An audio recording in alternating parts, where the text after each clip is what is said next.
क्या होगा अगर मैं कहूं कि 2019 में लाया गया ईडब्ल्यूएस कोटा स्वर्ण गरीबों की भलाई के लिए नहीं बल्कि सिस्टम को हैक करने का एक पॉलिटिकल मास्टर स्ट्रोक है। 2025 का यूपीएससी का रिजल्ट आपका दिमाग हिला देगा। चलिए आइए पहले ये पूरा गेम समझते हैं। देखिए 2019 में ईडब्ल्यूएस कोटा के लिए क्राइटेरिया रखा गया कि फैमिली की एनुअल इनकम 8 लाख से कम होनी चाहिए। अब बात सुनिए, 2025 में हुए यूपीएससी एग्जाम में ईडब्ल्यूएस कोटे से 104 कैंडिडेट चुने गए। इंडियन एक्सप्रेस की रिपोर्ट कहती है कि इन 104 कैंडिडेट में से 67 कैंडिडेट जिन्होंने दिल्ली की महंगी कोचिंग से पढ़ाई की थी, जिसकी फीस 2 से 3 लाख रुपए होती है। अब इन 104 कैंडिडेट्स में से 46 कैंडिडेट ऐसे भी थे जिन्होंने महंगी प्राइवेट स्कूलों से अपनी पढ़ाई की है। इन्हीं 104 कैंडिडेट्स में से 28 के पेरेंट्स बिजनेस ऑन करते हैं और तो और इनमें से 10 मल्टीनेशनल कंपनी में जॉब कर चुके हैं। इन 104 में से 14 बच्चे आईआईटी जैसे इंस्टीट्यूट से ग्रेजुएशन और पोस्ट ग्रेजुएशन तक कर चुके हैं। तो क्या इन 108 कैंडिडेट्स के परिवार की एनुअल इनकम 8 लाख से कम थी? बिल्कुल भी नहीं। अब मेरा एक प्रश्न है, ये ईडब्ल्यूएस कोटा जो सो कॉल्ड गरीब स्वर्ण लोगों के लिए बनाया गया, क्या उस गरीब स्वर्ण के ये काम आया? बिल्कुल भी नहीं। देखो बात समझो, ईडब्ल्यूएस से पहले टोटल आरक्षण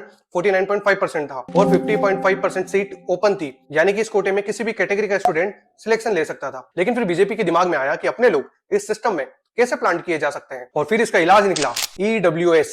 अब सोचो गवर्नमेंट ने इसमें क्या किया, वो जो 50.5% ओपन सीट्स थी, मतलब ओपन टू ऑल कैटेगरी थी, उसमें से 10% सीट अलग करके गरीब स्वर्णों के लिए एक अलग कैटेगरी बना दी गई, मतलब गरीब स्वर्ण के नाम पर रिजर्व कर दी गई। पर आखिर ऐसा क्यों किया? ऐसा इसलिए किया ताकि ज्यादा से ज्यादा स्वर्ण लोगों को इस व्यवस्था में प्लांट किया जा सके। अब मुझे एक बात बताइए, ईडब्ल्यूएस कोटा से आए हुए ये 104 अधिकारी किसके प्रति लॉयल रहेंगे? ऑफकोर्स बीजेपी के प्रति, जिसने उनको ऑफिसर बनाया, यानी कि बीजेपी। और फिर क्या होगा, कुछ समय बाद यही अफसर इलेक्शन को मॉनिटर करेंगे और कहीं ना कहीं बीजेपी के लिए सिस्टम में गड़बड़ी करेंगे, यानी कि बहुत अधिक संभावना है कि ये अधिकारी बीजेपी के फेवर में ही काम करेंगे। वो कहते हैं ना, जिसकी थाली में खाएंगे उसी के तो गाने गाएंगे। और फिर ऐसे ही ऑफिसर्स के कंधे पर बैठकर बीजेपी हमेशा सत्ता में आती रहेगी। अब मेरा प्रश्न आपसे है, क्या बीजेपी के द्वारा दिया गया ईडब्ल्यूएस कोटा आपको सही लगता है? कमेंट करके जरूर बताइएगा। चलिए मिलते हैं ऐसे नेक्स्ट वीडियो में।